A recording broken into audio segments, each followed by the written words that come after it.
spanning the nerd world and feeding your fandom. It's time for the Down and Nerdy podcast. Here's your host, James Witham.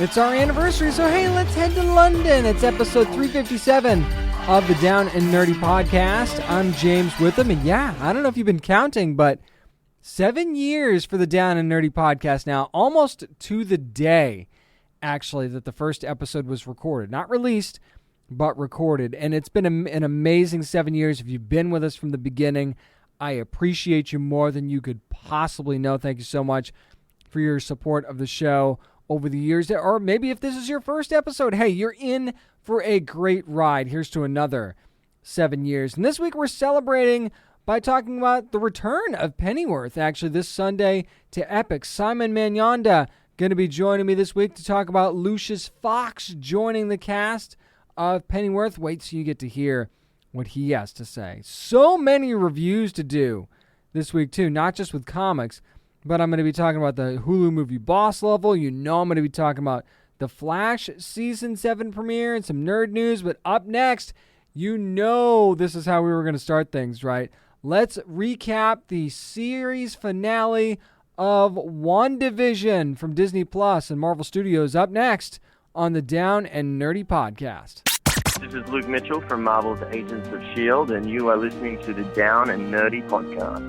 Easily the most talked about show of the last couple of months. WandaVision's finale has finally happened, and hey, let's talk about it. And I promise you this, no spoilers. I know the episode just dropped. Maybe you haven't had a chance to watch it yet. If you're listening to this show after Friday, you've probably seen it. But remember, these shows go up on Friday, same day as the episode. So I am absolutely 100% not spoiling it for anybody who's listening to the podcast early. So this probably won't be a terribly long review because I can't really talk about specific details. So I'll just give you my overall impressions of the episode. I will say that just as a whole, this has been one of the most cinematic TV series probably ever, because this felt like a long-form movie. It really, really did, and that's a credit to Marvel Studios and just the way that they put this together. Their first TV series, and I don't, you want to talk about other Marvel series and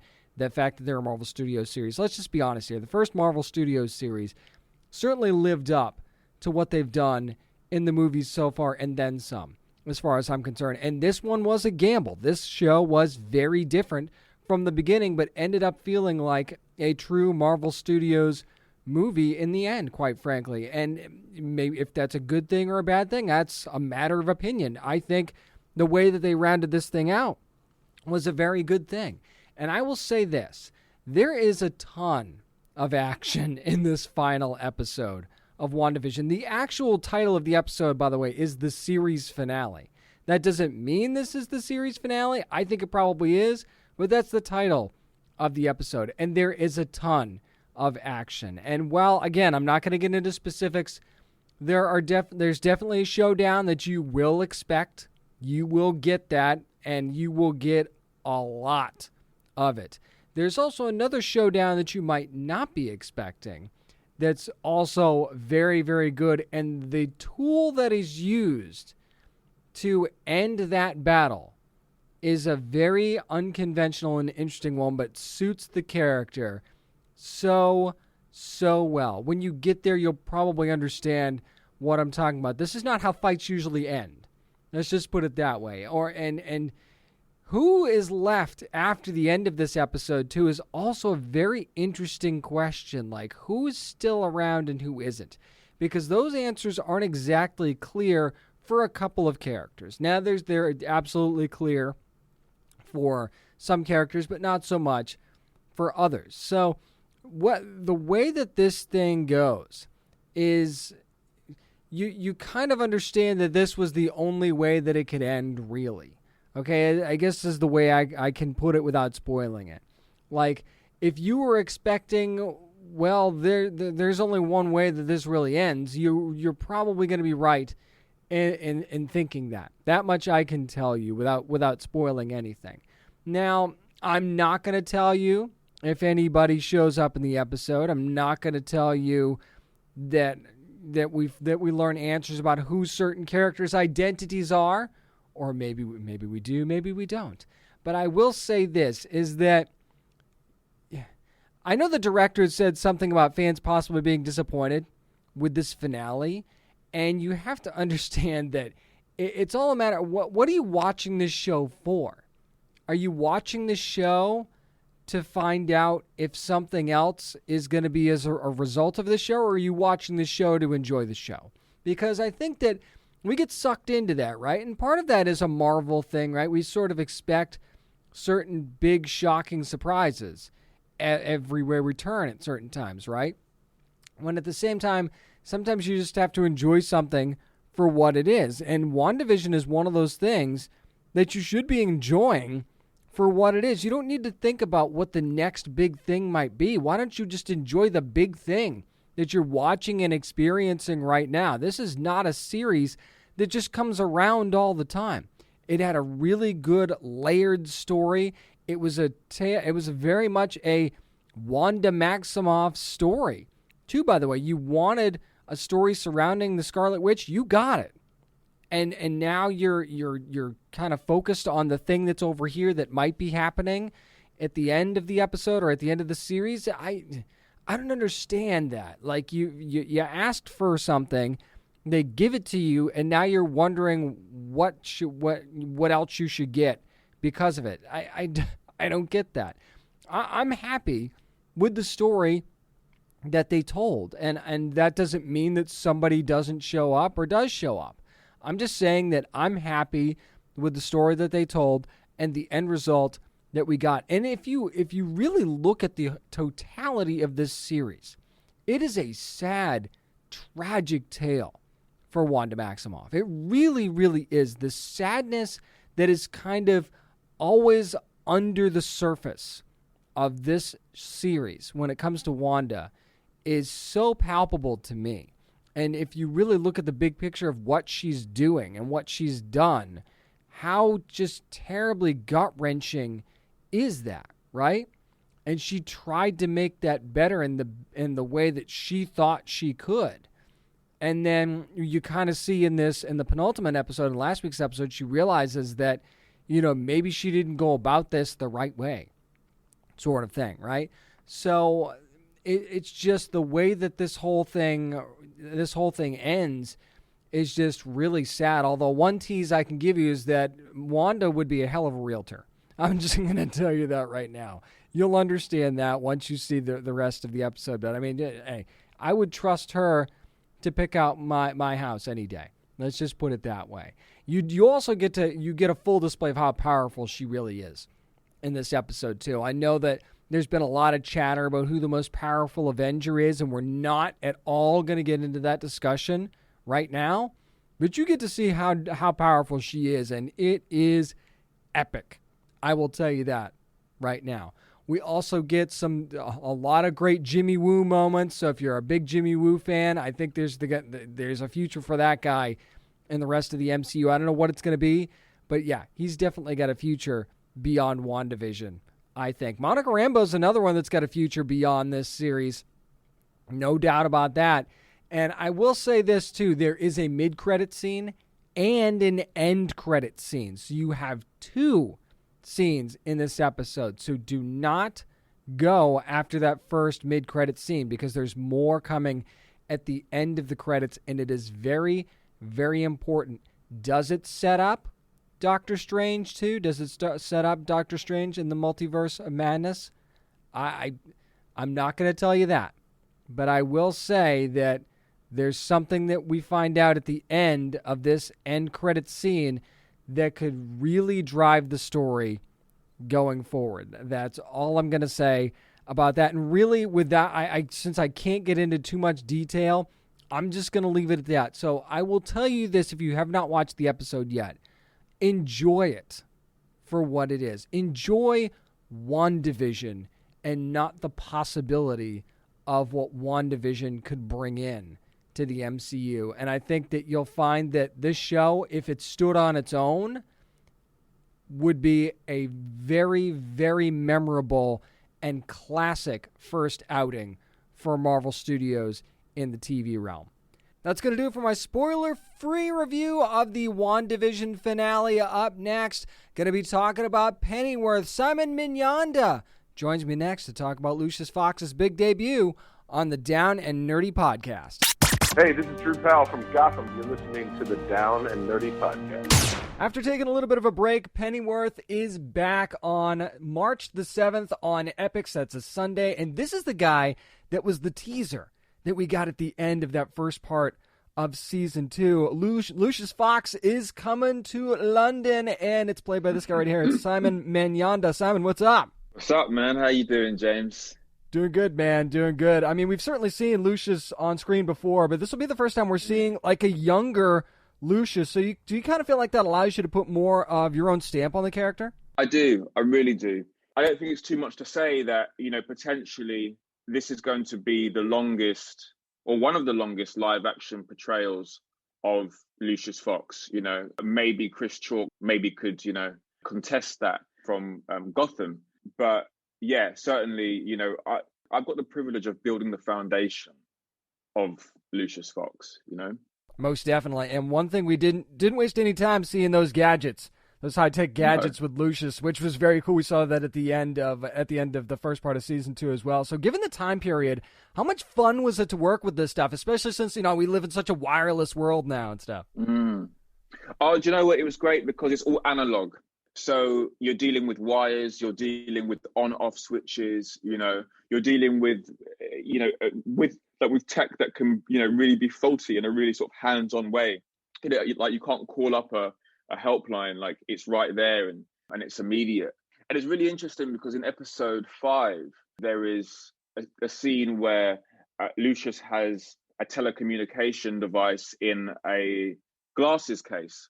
And I was at home the week before trying to set up some music equipment, and I like to listen to music on vinyl, like I'm an analog listener. Nice. And I found that I was trying to set something up and I couldn't make it work. I just, I kept trying to press the on switch and it wouldn't happen. And I thought, this is how I'm going to play the scene in Ep 5 when he is trying to escape using this device, because I felt like, a lot of the time when we see tech dudes, like guys that are good with gadgets, they're just super slick, right? Like there's just no mistakes made, And for me, it's really important that my Lucius Fox is not the same Lucius Fox that Morgan Freeman played, or he's not the Lucius Fox that we know at 60 or 70 years old. He has got a brilliant mind, you or I couldn't make the gadgets that he makes, but it doesn't mean that those gadgets are perfect. And it doesn't mean that he's not still making mistakes and has an emotional relationship with these gadgets, that when they work or when they don't work, that this really has a sort of toll on him. And I can speak more on that later, but it's certainly a lot of fun for sure. No doubt about it. Now, Lucius, as we've seen over the years, he's pretty cool under pressure, but being inside the Raven Union has him a bit rattled, and I mean, justifiably so. So just how tense are things for him as we come back here on March 7th? They're very tense for him because his hands are dirty. He's a CIA plant. He didn't know entirely what he was helping to create when he saw the devastation, because, he witnesses them test storm clouds. He can't believe what he's seen. He can't believe what he's done. So he demands to escape. And then when he, and then when he confronts Thomas Wayne, when he confronts the head of the CIA, he doesn't get the response that he's looking for, So he has to team up with Thomas Wayne and Martha Kay and Alfred to take matters into his own hands, their own hands, as he threatens in episode 6 to try and clean himself. And I actually think that pursuit of trying to scrub the spot off his hand, sort of to misquote Lady Macbeth, that's his life journey, which is why he makes non-lethal weapons for Batman, because he knows the power that he has in his mind and his ability to create, That's such a good callback. I love that. That's such a good point. Now, actually, you brought up Thomas Wayne. How much can you tease for us about that relationship between the two of them in this early stage? What can I say? I mean, when they first meet, they don't get on, They don't get on. But I think that Lucius has got a soft spot for romance. And when he sees the developments of his relationship with Martha, he starts to sort of see the kind of human side of Thomas, you know, outside of the rich kid, the spoiled, not quite nepotism, you know, but like whatever the word is when you get jobs for basically just being rich and posh or whatever. He's able to look past that. And I think that Ben and I, who plays Tom, you know, like we went to drama school together. So we've known each other for about 10 years. Like we weren't close, but we have known each other. He was a few years above me. And I think you'll find that little moments that happen quite organically where you see Lucius Fox and Thomas Wayne just really in sync with each other, you know, and these weren't necessarily planned moments. They were just moments that maybe, you know, because Ben and I were riffing off each other in the green room before a scene or like when we were rehearsing, and then we just sort of found that we've literally at time found that we just really get in step with each other, and we're looking forward to developing that relationship, you know, because it's got to be developed, you know, it's got to be key. Absolutely. We're talking to Simon Manyonda, who plays Lucius Fox on Pennyworth from EPIX, which will return on Sunday, March the 7th. Now, Simon, after getting an up-close and personal view of what Stormcloud can do you feel like that's kind of the moment where Lucius kind of realized, this is what I've been saying all along about the show, that Colonel Salt is way more dangerous than Lord Harwood. Would you agree with that? Oh, yeah, I would 100% agree with that, because I mean, Salt is so much more calculated than Lord Harwood, and as we can see, Lord Harwood is losing his mind, and Salt his mind is very much together. Absolutely. Now, you kind of talked about Alfred a little bit and teasing ahead to that. At this point, as of right now, they haven't met yet, but given the way things are right now, what do you think Lucius would actually think of Alfred? I think Lucius is really confronted by Alfred's violent nature. When we first meet Lucius, he's watching extreme violence, then we see him trying to escape, and then when he's rescued, he's again confronted with more violence. I think that Lucius finds that really hard to reckon with. And it was interesting, actually, because I think it was in the Dark Knight. I was watching it when I was prepping and shooting Pennyworth, and there's an interesting look, there's an interesting scene where Lucius Fox, Morgan's Lucius Fox, and Michael Caine's Lucius Fox sort of cross paths, and they have this awkward exchange. And I always thought, what's that about? And then I sort of thought, maybe we're, as in myself playing Lucius and Jack playing Lucius, you know, maybe we are, you know, developing what that awkward look is, you know, that Nolan planted in The Dark Knight or The Dark Knight Rises, whatever it was. Isn't it cool how you can like pick out those little moments now? Like you go back, right, and you go, oh, well, maybe that's what that's about. Because, I mean, that's what we fans do, right? Well, yeah, I mean, like, that's why it's so important for me to talk to fans, you know, why I take the time to, you know, if there's anybody there that is into Batman, you know, like who hits me up on Instagram or whatever, or if I just am chatting to people and I say I'm doing this, you know, when they, you know, because a fan will talk about these characters like they're real people, the way that I talk about Lucius like he's a real person because I'm playing him, the way that Bruno talks about Lucius like he's a real person, and all the other characters because he's writing them, you know. And so because I'm an actor, of course I go and find all of the material that I can, and I, like a fan, like, you know, read into these things because I want to, be able to serve the fans. You know, it's a real honor for me to be playing this part because there are so few live action portrayals of this character, and I'm playing him at a really at the catalyst level, and I really look to hopefully inspire the comic books, you know, inspire cartoons, inspire everything, you know, that is to come now, you know. Absolutely. Now, we've seen that Alfred's anxious to get to America, obviously, in this season, but as comic book history has told us, Simon, Gotham's not exactly the best place in the world. So do you feel like Gotham would be the safe haven that Alfred wants it to be? And do you think Lucius is excited to get back as well? Well, it's going to be the safe haven. I mean, I think we know that it's not the safe haven because is Lucius looking to get back there? Well, he probably is because it's home, you know. I've not really thought about that, you know. I think first things first, you know, he needs to get out of the Raven headquarters and get Stormcloud back. Right, totally. And I'm just thinking, once Lucius finds out that Alfred wants to go to Gotham, Lucius could be the kind of guy that's like, you want to go to Gotham, really? Well, yeah, exactly. I mean, he might be able to advise him, but maybe he also might think Gotham's the place for you. You know, that's a good point. Maybe Gotham needs him too, just like eventually Gotham needs Batman, sort of thing. I need a hero. There you go. Oh, I didn't think we'd get vocals today. I love it. So Simon, obviously things are crazy right now, but at some point, do you kind of hope that we get to learn more about Lucius and about his backstory, or do you feel like what we're doing right now is that story? I think this is the story that we're telling. I sort of really trust Bruno to tell this story properly, and I think he is doing so. I think this here is. Yeah, this is the foundation. Like I said, I think that Lucius's story is one of science and ethics, which is a quarter, let's say, of Batman's existence. I think that Pennyworth, yes, we're following the story of Pennyworth, but you do have these pillars, as I say, of Thomas Wayne and Martha Kane and Lucius Fox, and I think that the success of this show will be to be able to put all of those four pillars together and for us to understand all four parts of Batman.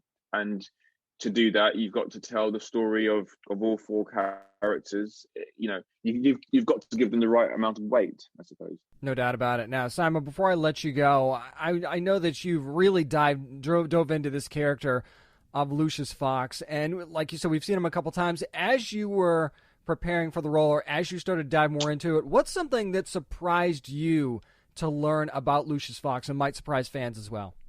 It surprised me to learn that Lucius Fox was part of the CIA, that he was a CIA recruit. That surprised me. It surprised me that he spent time in London, because we know now he's going to spend much more time in London.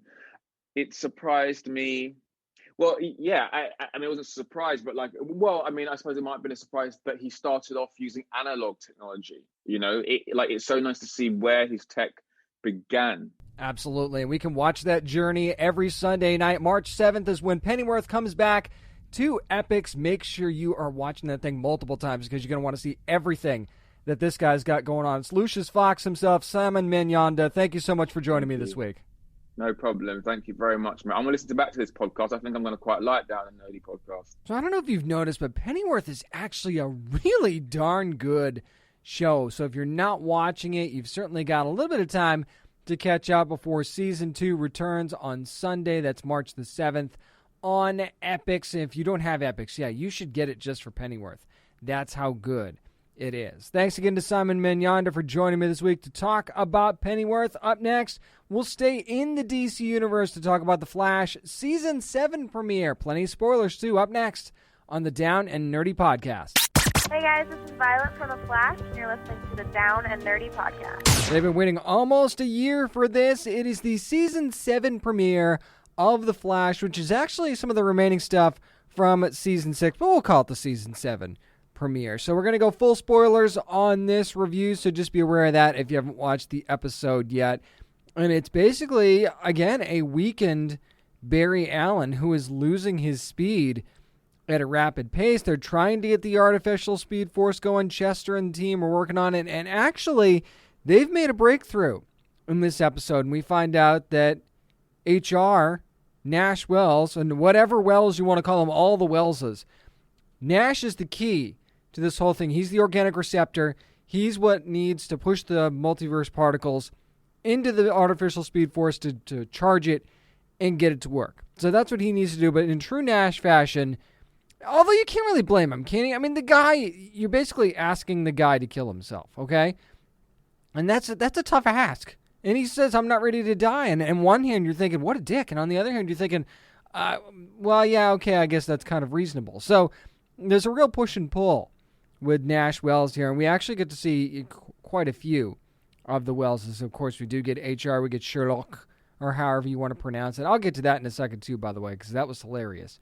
And, of course, Harrison Wells. And they all have their own input on exactly what should happen here. And there's a great scene with Barry and the Wellses towards the end of the episode. But I'm getting ahead of myself here because basically that's one of the things that we're working on. And Eva's still running roughshod in the city. I mean, she can basically do whatever she wants. She knows that the Flash is weak. She's got Iris trapped. There's really no one to stop her. And one of the big, just major things that she does in this episode is kills the original Mirror Master, Sam Scudder. Just wipes him out like he's nothing. This is a guy that gave the Flash fits, and she wipes him out like he's barely there. And it turns out there was a good reason for that, and the Top, his girlfriend, was one of the reasons for that. And can I just say, talking about the Top, when she gets caught, that showdown between her and Cecile in the interrogation room, not just the first one, but the second one, really good stuff. And talk about a side of Cecile Horton that we have yet to see. A little bit of a mean streak there, which I kind of dug. I'll be honest. She's been kind of meek and mild. Very, very helpful, very nice. But to see this side of her, to kind of throw that fear into the Top to get her to give up the information that she needed, that was some serious stuff. That was pretty crazy. So I'm digging this new Cecile if this is going to be kind of a regular thing. I like that. And then you've got, of course, Barry's doing everything he can. He's without Iris. He's trying to figure out a way to get her back, trying to figure out a way to get Speed back, trying to save the city, trying to stop Eva. Again, there's just a lot on Barry's plate right now. And when they try to get the multiverse particles out of Nash without killing Nash, they get thrown into Barry, and then Barry gets to be all of the Welleses. And I got to tell you, you can just see how much fun Grant Gustin was having with that, especially the scene where they're trying to pronounce Sherlock. I thought that was great. I thought it was hilarious. Maybe you've got to be a longtime fan of the show like I am to really appreciate that scene. I loved it. I was laughing hysterically. I thought it was so, so great that Grant got a chance to do that with all of the Welleses. And I'm sure that Tom Cavanaugh was having a little bit of fun with that as well. Maybe gave him a few pointers on, how to be a Wells sort of thing, right? And then you got Allegra and Nash's relationship that looked like it was better than ever. And then, that starts falling apart again because she thinks that he's being selfish. But again, I go back to, you're asking the guy to kill himself, right? And that's a tough ask for anybody. But then, Barry has that moment where, the city needs to be saved. He's not fast enough to do it. So Nash decides to make that sacrifice. And yeah, I welled up. I'll be honest. The tears were getting ready to flow when all the Welleses were saying goodbye to Barry. I was not ready for this. I was not prepared for this for a season premiere. And then I had to remind myself that this would have happened at the end of season 6 under normal circumstances. It was if there weren't a pandemic and they could have actually gotten to finish their 6th season, this would have been something that we would have all had to deal with a long time ago anyway. So this is more of like a finale revelation than a premiere revelation, but it's still a darn good one nevertheless. And a couple of other things happened in this episode too, by the way, that I thought were really good. Iris finally stands up and gets a little bit tough with Eva, and it looks like she's probably going to find her way out, or at least she's going to make it more difficult for Eva to keep them there. And then we find out basically Eva's not even Eva, okay? So it turns out that her husband was right all along, and that she basically died when the particle accelerator exploded or that accident happened. So Carver was right this whole time, and she's just now realizing it. Now, what Eva, or not Eva, does with this from here on out will be interesting. I just think it's going to make her more evil. I think it's just going to, her plan is going to be to just destroy now, because if she's not real, if she's not the real Eva that she thought she was, then she was basically lied to. Now, granted, she bought into it, right? She refused. Well, she wasn't lied to. She was told the truth, and she refused to believe it, I guess you could say. So, again, I think this is just going to push her further and further off the deep end. And I actually think that works to the Flash's advantage, because now that Barry seems to have his speed back, now that this artificial speed force is working, I think that, with Eva off her game and now Barry back on his game, that just tips the scales way in the Team Flash's favor, as far as I'm concerned. And yeah, it looks like, Nash or any of the Welleses, Tom Cavanaugh looked like he's done with the show at this point, or at least for now. Anyway, who knows what the future could hold. But, I mean, Chester going into the chair, kind of taking over that Wells role, I think that's going to be interesting because Chester is very, very smart, very cool, very different personality and vibe than any of the Welleses, though. So it should be a really interesting thing going forward. But, you know, I'm a Flash apologist. I love the show. I still love the show. I thought it was a solid premiere. I'm very curious to see how they wrap this Mirror Master story up and where they go for what would have been the Season 7 premiere, but will be the remainder of Season 7 in this case. So definitely make sure you're checking out The Flash every Tuesday night on the CW. That's going to do it for my spoiler-filled review of The Flash Season 7 premiere. Up next, we hit play on the new Hulu original movie, Boss Level, with Frank Grillo and company. I'll give you my spoiler-free review of that up next on the Down and Nerdy Podcast. Hey, this is Angelica Washington from DC Stargirl, and you're listening to Down and Nerdy Podcast. Rise and shine and stay alive. It's time for my spoiler-free review of Hulu's new movie, Boss Level. And since the movie just dropped today, of course, podcasts come out on Friday. The movie came out on Friday. Don't want to spoil it for you. So I'm going to go ahead and give you a spoiler-free review of this thing. But before I even get into it, the cast of this movie is insane. I mean, if you just look at the cast, you've got Frank Grillo, who, of course, is playing the main character in this movie. But then you look at who else is a part of this cast. Mel Gibson, Naomi Watts, Michelle Yeoh. I mean, you could even go even further than that with Will Sasso, Ken Jeong, that's a part of this as well. There's a good cast to this movie. Frank Grillo's actual son, by the way, plays his son in this movie. I don't know if you know that, but Rio Grillo is actually playing his son in the movie, which is very, very cool, which is why those moments between them are so authentic in this movie, by the way. But anyway, we've basically got Roy Pulver, who's played by Frank Grillo, who's playing a Delta Force guy or an ex-Delta Force guy, retired Special Forces. He's stuck in a time loop that always ends in his death, and you do find out why he's in this time loop. And I know what you're thinking. If you're a long-time listener of the show, you're thinking, okay, James hates time loop stuff, so there's probably a good chance that he hated this movie. Why are we even talking about it? Okay, here's the deal. No, I don't like time loop stuff normally, but this movie is just so action-packed and so much fun for so many reasons, you almost forget about the whole time loop thing altogether. They get through a lot of the loops in the beginning, actually, and then the loops, the last few loops are much longer after that. So it's not like you're constant loop after constant loop, right? So it's very interesting the way it's structured. And when I was listening to the Q&A after the premiere, the woman who was doing the interviews actually said that it was like Groundhog Day. And yes, it is like a demented action thrill ride version of Groundhog Day, the Bill Murray movie. It is kind of like that. And it's got its humor elements. It's got its dark elements as well. But at the end of the day, that's like the one-time loop movie that worked. Throw in some great catchphrases and nonstop action, and that's one of the things that makes Boss Level work, quite frankly. And Frank Grillo is just amazing. You want to talk about somebody who should be that guy that you want for your action movie? He's that guy. You know, you look at people like Mel Gibson in his heyday, and look at, Liam Neeson and Keanu Reeves to a certain extent right now, right? And all the great action stars of the 80s and 90s. Yeah, Frank Grillo right now is that guy. He is the guy you want for that movie because, first of all, he pulls off some amazing action scenes in this. There's a sword fight scene, and I don't want to spoil anything, okay?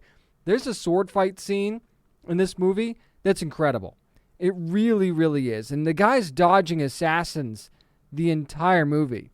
So it's like you're always going to have something that he needs to get himself out of and fight himself out of. But he also uses his brain, too. Now, Roy's a bit rough around the edges, this character rough around the edges, and certainly there's some tropes attached to that character into the movie as a whole. But then you get surprised by him, too, where he sort of starts to figure things out, right? He sort of starts to get smart. So he's also a student of what is going on with him, right? And then also there's a lot of heartfelt moments too. So you think that this guy is just this testosterone-fueled, gun-wielding, typical stereotype, right? But then you see this connection that he has with his son, and I won't tell you much more beyond that. And you see that this is a guy that actually does have a heart. He does care, and there are some, very interesting and emotional moments with him in this movie. So I think you'll be surprised by that. But of course, it's Frank Grillo, right? So you're still going to have a lot of fun and a lot of funny moments too, by the way. And I got to give a tip of the cap to Joe Carnahan, who is the director, who, really did a great job at pacing this movie, especially making the time loops themselves not seem too redundant. That's one of the things I hate about time loops in general when it comes to movies or TV shows, is that the redundancy of them makes me check out pretty quickly. But they did a great job with this in not making them seem redundant. Now, there were certain parts of it that were, but how could you not when you're talking about time loops? And then you got all these different assassins, right? When he kind of gives them each their own little spotlight. Not a huge spotlight, some more than others, of course, but everybody gets their own little spotlight, and everybody has got their own reason to be hilarious. And some of the things that happen, little gruesome, but still, funny at the same time. So there's certainly humor there. It feels like a video game too. Boss Level, the title kind of lends itself to that. There are some very video game feeling moments in this too. And maybe part of that is the science involved in it, but maybe part of that is just the way it was presented visually. I think just made it feel a little bit like a video game. Like I would have expected this to be, if I knew nothing about it going in, I would have expected this to have been a video game adaptation, and I would wonder what the game was that this was based off of. And that's not the case here at all. Naomi Watts, always amazing, and that really shines through in this movie. We don't get to see a lot of her. We don't get to see a lot of Mel Gibson either. But Mel Gibson has one very specific part in this movie where he's got like a bit of a monologue, and it's really, really interesting. And this is a very interesting light to paint Mel Gibson in as well. Not a character that you typically see Mel Gibson play in Colonel Clive Venter. That's the character that he plays. So keep an eye on him throughout this movie. But it's just interesting to me how this is just you want to just have fun with an action movie. And that's just something we don't do very often, right? Just don't dig for the deep meaning here. And yes, there are some deeper moments in this movie, but that's not what you're here to do, right? You're here to have fun, watch some great action, maybe see a couple things that you haven't seen before, enjoy the work of Frank Grillo, and just be done with it. Don't dig too deep here. Don't get too over analytical. Sometimes you just need to stop and enjoy something for what it is. And I think that that's the key to enjoying Boss Level, which you can watch right now on Hulu. That's going to do it for my spoiler-free review of Boss Level from Hulu. Up next, the jam-packed show continues with some comics. It's what we're reading. I'm James Witham, and this is the Down and Nerdy Podcast. My name is Liam Sharp. I draw Wonder Woman. I co-founded Mayfire, and I'm a dear and close friend of the Down and Nerdy Podcast. Whether you're trying to stay out of the sun or just enjoying another Earth, whatever you're reading on, wherever you are, it's time for what we're reading, and going to dive back into Image Comics because I've been waiting for this one. It's Nocterra #1 from Scott Snyder writing this one. Tony S. Daniel on the art, Tomeo Mori on the colors, and N-World Design on the letters. Superstar creative team for this one. And I'm really not going to give you too many spoilers because I don't want to ruin this one for you, but the whole world went dark. That is one of the bases of Nocterra. It just sort of happened. They call it the PM. So, and if you stay in it for too long, I'll tell you this much. You stay in it for too long, you start to mutate into like a vicious creature, right? So now everyone that's survived lives in these well-lit outposts and things like that. And this story actually centers around Val and her brother Emery, and they are the focus here. And Val really does have a tragic backstory in this thing too, or that seems to have a happy ending, or at least a happy middle. And then I guess the end is to be determined because of how things start for Val. Now, she's basically, what she does is she's a long-haul truck driver, for lack of a better way of putting it. So basically, someone needs to get somewhere, or someone needs something to get somewhere, you pay her to carry it. And she's not the only one either, by the way. This is a very popular job in the PM.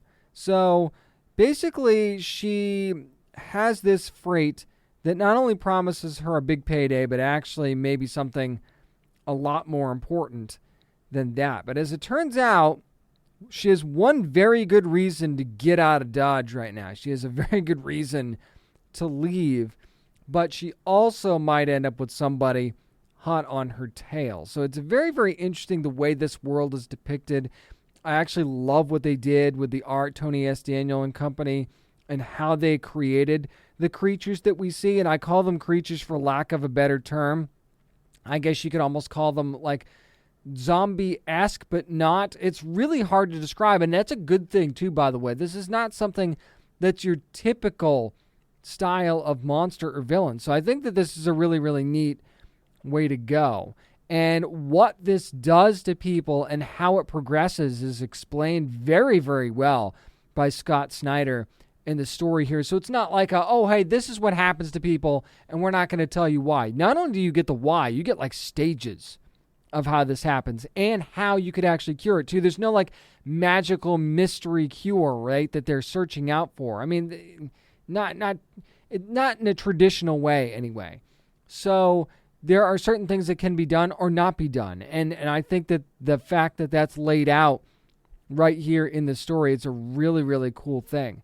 You really do get invested in the character of Val. At least I did.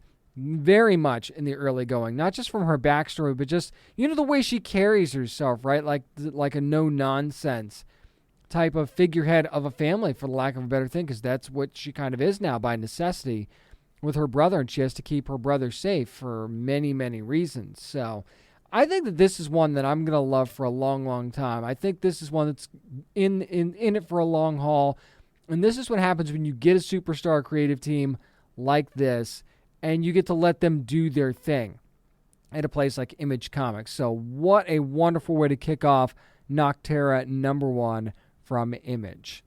I loved Forever Evil from DC. Not going to apologize for it. One of the reasons for that was the Crime Syndicate, and that's why I'm jumping on Crime Syndicate #1 this week from DC, and Andy Schmidt writing this one. Kieran McKeown on the pencils here. Dexter Vines on the inks. Steve Olive on the colors, Rob Lee on the letters, and Jim Cheung and Romulo Fajardo Jr.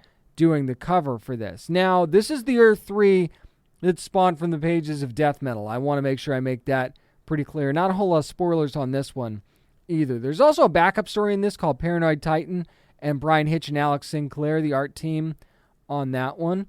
So this is an alt history story, for lack of a better way of putting it, because it is Earth 3. It's a different Earth, so it's a different type of history.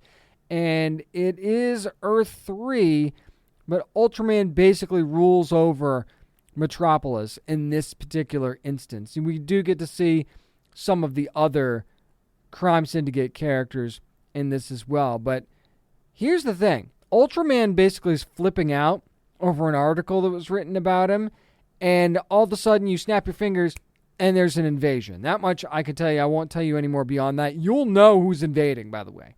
You'll see what the character is, and you'll go, I recognize that character, or I wonder if it is who it is, and yes, it is. So it's not clear why they're invading, but I mean, is it ever? It's not always clear, right? But they're all over the place, and they're in major cities across the world at this point. And yes, we do get to see Power Ring. We get to see Johnny Quick and Atomica, Superwoman, and Owlman as well. What's interesting here, though, is that as Ultraman's going to some very extreme measures, Owlman is wondering why Gotham is basically, and this is the biggest spoiler I'm going to give you, Gotham's untouched by this invasion. And that seems weird, right? Because in any other DC story, including Death Metal, Gotham is one of the central points for any invasion, right? It's a major city in the DC universe, and Owlman looks up and the skies are clear, and that's weird. And they're trying to figure out exactly why that is. There has to be a reason for it. So that's the big intriguing thing going in to what will be the next issue of Crime Syndicate from DC. Now, this group is evil, but everyone seems to be loved by the citizens, which I thought was very, very interesting. It's like, these guys are evil, they're tyrants, and you love them for it. So I thought that was kind of a weird little thing that was a part of this story, but it's not as brutal as Forever Evil was, but there's also some subtle differences to the team, too. And I gotta say, I actually like some of these redesigns from the characters. Like, I think that the redesign for the one that was the most drastic out of all of them, right, was Johnny Quick. That one was super, super drastic. But it was interesting the way that they redesigned that. The Superwoman suit was pretty cool. I think what they did with Owlman was subtle but good. So I like the redesigns. Overall, didn't love the story as much as I thought I was going to, actually. But I do think that they're doing a little bit of a different spin here. I actually liked the backup story for this a little bit more than the main story. So I thought Paranoid Titan was a really cool way to go. No, I was only focused on Ultraman, not the whole Crime Syndicate, but the way it was framed out, I actually really dug it, and I found myself kind of wanting more of that as well. So hopefully we do get that. So, I'll give a first issue a shot. If you're a Crime Syndicate fan, I think you'll enjoy it. But I'm really curious to see how I feel going into the next issue, if I want to keep reading this one or not. But if you dig it, tell me why. Let me know. That's going to do it for what we're reading. Up next, let's tackle some nerd news on the Down and Nerdy podcast.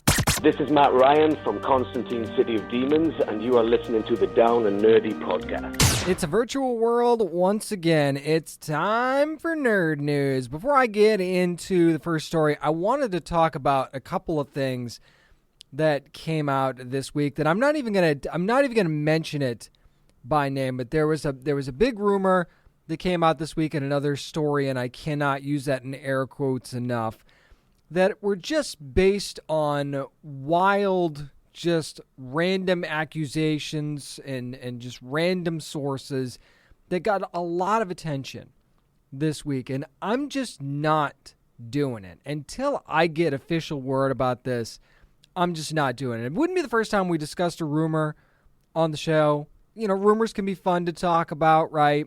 But this is not, I really don't know how else I can say this other than I've been doing this show for 7 years. And I've never just made something up just to get you to listen to this show. And I'm not going to do that. And I hope you realize that from me doing this long enough, if you've been listening to the show for a while, or if this is your first time listening to the show, that's not what I do. I'm not here to make stuff up. I might have fun saying, wouldn't it be cool if this person played this part? Or, I think that there's a possibility that this might happen, blah, blah, blah. But I'm never going to tell you that this is happening or that I have sources saying that this is happening. If I ever say that, it means I know that this is happening, okay? I'm not the kind of person that's going to go run with something that I am almost certain is BS because somebody wants to get attention. And I could be wrong, okay? I could absolutely be wrong. This could end up being true. But until somebody in an official capacity confirms it, not doing it. So, not going to talk about that. So if you're wondering why, and if you know, I don't need to tell you because I'm not going to give any more attention to this than has already been given to it. So that's why I'm not bringing it up. If you don't know what I'm talking about, then don't worry, you're safe. If you do, then I hope you understand why I'm not talking about it. But anyway, let's move on to stuff that's actually happening, that's actually been reported. And that is, first of all, at San Diego Comic-Con International, gonna go all virtual once again for the July show. But there is a little bit of light at the end of the tunnel, maybe. Comic-Con International actually announced, if you want to read the statement, go to downandnerdypodcast.com. I got their full statement up there, or check it on their social media as well, that they're going to try to do a smaller show in San Diego in November. It does not necessarily say it's at the convention center. It just says in San Diego in November. So bottom line here is we're not going to see Comic-Con at least until 2022. Okay, not a in-person version of San Diego Comic-Con. Anyway, So that much we know for sure. And they've obviously going to roll the badges over, stuff like that, or offer refunds just like they did this past year. But here's the thing. And I miss cons so much, by the way. There's friends that I don't get to see other than at conventions and things like that. And I just love being amongst the fans. I love being amongst the craziness of Comic-Con. Ever since I went for the first time in 2017. I mean, it's always been such an amazing experience, and I miss it so much. And I don't think that any virtual event, no matter how well it's done, can replace that feeling. I just want to put that out there right now. At the same time, San Diego Comic-Con and Comic-Con International in general has kind of built up this reputation, right, of the big shows. Even WonderCon, they put on WonderCon as well. It has a big show feel. It's smaller than San Diego Comic-Con, obviously, but it has that big show feel. Trying to do something in San Diego in November, I understand why you want to do that, right, for a couple of reasons. One, you just want to give fans something to look forward to. You want to give fans that con feeling again. No question about it, I understand that. You also, quite frankly, probably have to recoup the money that you're not making from your big conventions now that you've had to cancel twice, right? Because they can't be making a ton off of the virtual conventions. Even though they did a great job with the one in 2020, I can't imagine that they're making a ton of cash on these virtual shows, or at least nothing close to what they would be making for an in-person show. Trying to do something small in November, I also don't know how much money you're going to make then either, because think about this. So far, as of me recording this, New York Comic-Con is still scheduled for October. They have not announced anything about being virtual or anything like that. It could very well end up going that way. But think about it. October's a long time away. And it's only a month outside of what this November convention would be. To me, New York Comic-Con, and this is just my opinion, New York Comic-Con has the best chance of being the first larger scale convention to return. You can make an argument for Dragon Con, which I believe is in September, being a large convention as well. Okay, maybe I'll give you that one. So one of those two has the chance to be the first big name convention to return, right? So do you really think that movie and TV and comic book publishers and anybody in the Hollywood industry is going to hold out announcements and panels for this event from Comic-Con International in November and not do it at New York Comic-Con? I just feel like the well is going to be dry by then, and maybe I'm wrong, and there's not a whole lot of shows that debut in November. You might get some movies that are going to come out in November. Who knows? But again, who knows what movie theaters are going to be looking like in November as well, and a lot of releases that are being moved. And I wasn't going to talk about that either, but you had a couple. I mean, Fast and Furious 9 has already been moved again. You've got A Quiet Place 2 being delayed again, and a bunch of other stuff. So who knows what's going to be happening in November. We don't know what things are going to look like still, and as frustrating as that is, that's just the nature of what's happening right now. We don't know, and I'm tired of talking about that too, but that's quite frankly because of this pandemic the way it is. We don't know.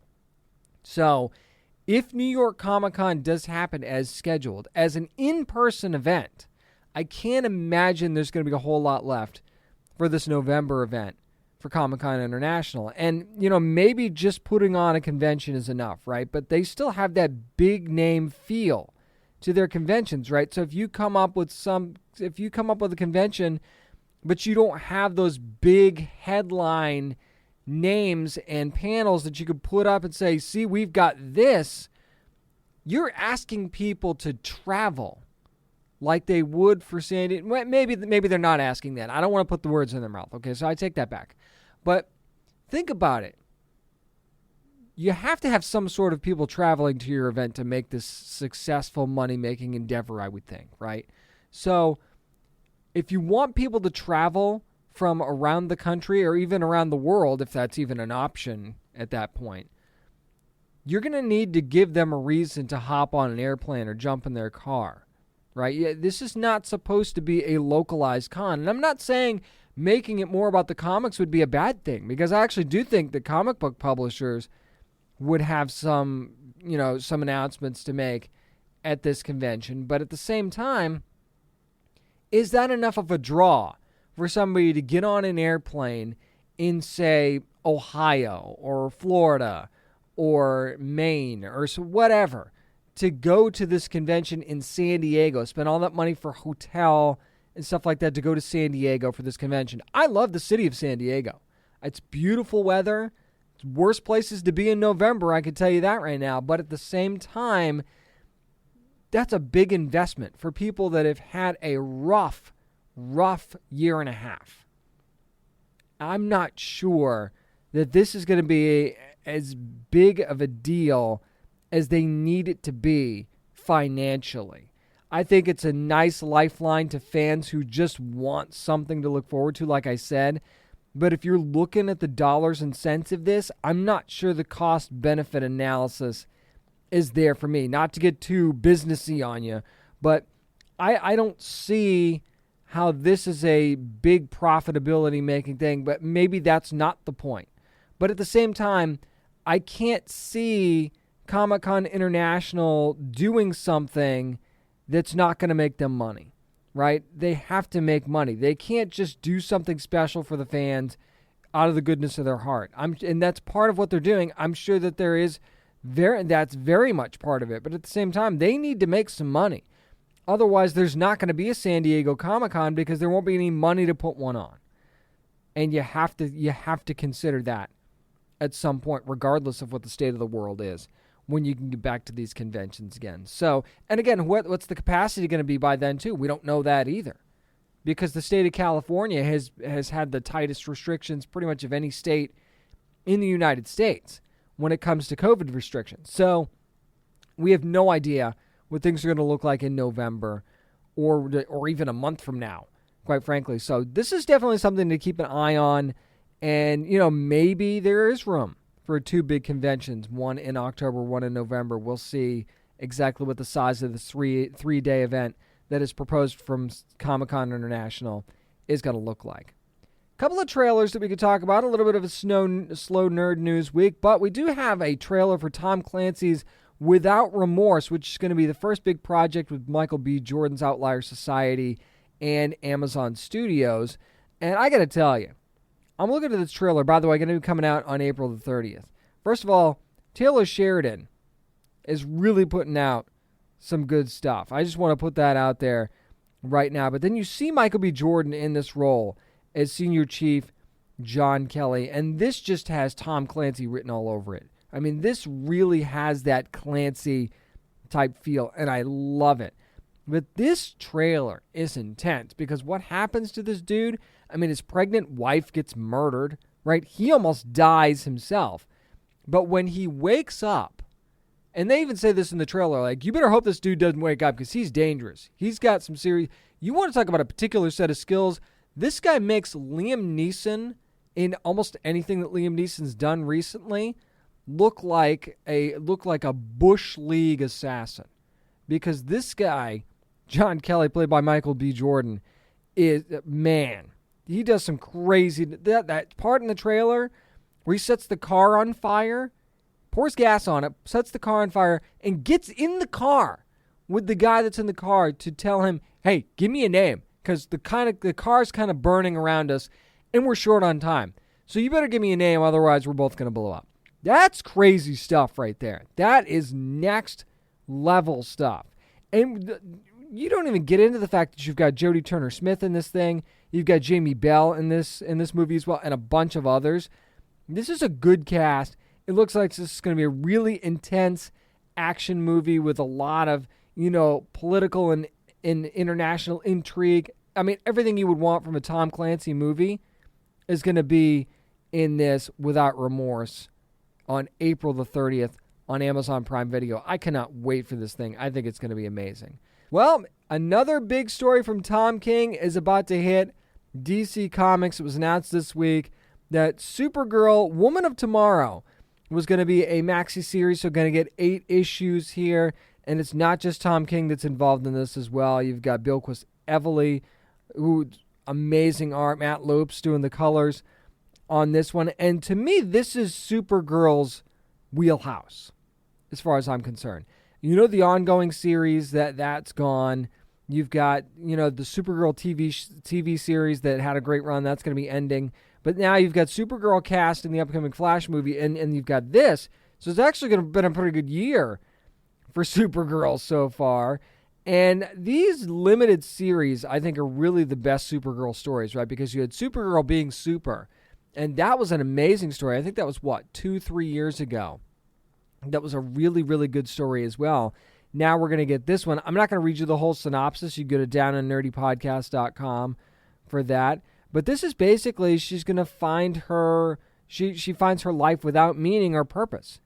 And, she's a young woman. She saw, this is from the synopsis, saw her planet destroyed and was sent to Earth to protect, Kal-El. And he ended up not needing her. So why did she end up going there in the first place? And this story is going to explore that. And when I saw that, I thought to myself, never really thought about it that way. Like, she was sent to Earth for a purpose that she was never really needed for. Now, should she have stayed? Well, that wouldn't have worked out too well. But at the same time, it's like, okay, so this is what I was needed for, and then it turns out I wasn't needed for it. Now what do I do? And this story is going to kind of explore that and see what her next mission could be, right? And she's actually been through a lot since she's been on Earth, too, by the way. So we'll have to see where this story goes, but if you want somebody tackling somebody like this, I think it's Tom King. And then you've got Bilquis Evely, whose art is fantastic and does not get talked about nearly enough as far as I'm concerned. I mean, you look at the cover, it looks really, really good, really interesting. There's going to be, I see Crypto. I'm hoping that Crypto's going to be involved. The Supergirl with a sword in her hand. What is that about? But I'm all about it. Let's bring this on. Supergirl, Woman of Tomorrow. The only bummer is we're not going to be able to get this thing until June, but hopefully we'll have more continuing coverage as we get closer here.